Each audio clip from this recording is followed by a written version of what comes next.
This is a persuasive essay about the United States minority, and I titled it The United States Minority. Sorry if I get powerful, just go with it. All right. What color am I? I am a minority color, also known as not fair-skinned. It does not matter what color my skin is. I am not the oppressor. I am the oppressed. I will have to work harder for higher positions, Ivy League admissions, nicer cars, nicer homes, and other luxuries that are provided to non-minorities. Most people would say that I am black. I am not black. I am a human who belongs to many races. I am African American, Irish, Native American, Dutch, and of some Asian descent. I am just like every American in the United States of America. I am of many races, and I am not purely the label that was given to me. I am an American who wants her fellow citizens to live long, happy, healthy lives. Often an American life is cut short because they are a minority. Being a minority in America does not exist anymore. The minority is the majority here, yet we are treated like we are nothing, like we are lesser. According to Richard T. Schaefer's racial and ethnic groups, a minority group is defined as a subordinate group whose members have significantly less control or power over their lives than members of a dominant or a majority group, or a group that experiences a narrowing of opportunities such as success, education, wealth, etc., that is disproportionately low compared to their numbers in the society. This means that the minority is not just black. We are Hispanic, Asian, Pacific Islander, homosexual, Native American, disabled. We are the majority. If you put the minority into a large group, we would be the majority. The new majority tolerates the mistreatment of being a minority. We endure unnecessary violence, stereotypes, and extreme verbal abuse. I can't speak for the rest of the minorities as a whole, but I did not beg a higher power to have darkened skin. I did not pray to a God to have the luxury of loving women only. Most minorities would say that they didn't ask for their skin color, sexual preference, or disability. Therefore, I thought that I would address the current summer trend and speak about minority abuse. Abuse is defined as the cruel and violent treatment of a person or an animal. Abuse can be categorized as mental, physical, or verbal. All minority groups have faced multiple forms of abuse from the majority and even other minorities. Now, this isn't the same as racism, which is a driving factor for abusive actions directed at minorities.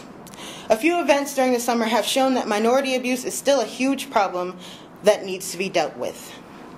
Quite a few of these events have affected my patriotic faith in my country. I am embarrassed and terrified to be a minority in America. Example A. June 12, 2016, Omar Mateen opened fire in a gay nightclub known as Pulse and killed 49 people and hospitalized more. This event was named as the largest mass shooting in U.S. history. Example B. July 5th and 6th, 2016, 2 African American men were shot and killed by police officers, and some parts of the events were caught on tape. By November 24, 2015, 1,024 people were killed by law enforcement, and 203 of them were unarmed. By the end of 2015, there were 1,134 African American deaths caused by law enforcement. Now, this was the only specific statistic that I could find because the media is only focused on black and white issues. Many minorities are targeted, and not just by law enforcement. For example, the year 2014 had 5,462 hate crimes, and only 47% were racially motivated. According to an article by the Washington Post, Philando Castile, the man killed in the July 6th shooting, is the 506th person and 123rd African American to be killed by law enforcement this year. These statistics are haunting minorities in America. For me, the Pulse shooting had the most weight. It made me realize that I now had another reason to be afraid. I could be killed for being a lesbian, being a minority, being a vulnerable woman, and being an American. Americans are targeted by terrorists, and these terrorists allow bigots in our country to use fear tactics to enable racism and hatred. Harming someone because they are a minority is not a liable reason for any abusive action.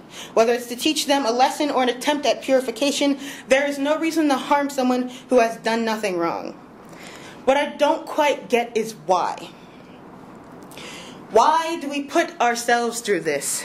Why do we hurt our fellow citizens just because they're different? It doesn't make sense. Why can't we put aside our differences and work towards a common goal? Why do we kill each other over skin color? Why should I be tortured for loving a woman or a transgender? Why should I be given harsher punishment because I have brown skin? Why can't we have a better system to prevent the loss of lives from shootings? We Americans have a big problem. We need to keep each other alive. We need to demand stronger gun laws.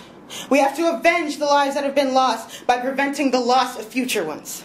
We have to stop police brutality and teach our nation acceptance. We need to shun racial and social stereotypes. We need to make all lives matter. If we don't take action, we as Americans will eventually die out. Our country overrun by hate. Our homes burned by racism. Our nation divided once again. Prevent the burnout of America and take a stand against hate before there is no love left. Thank you.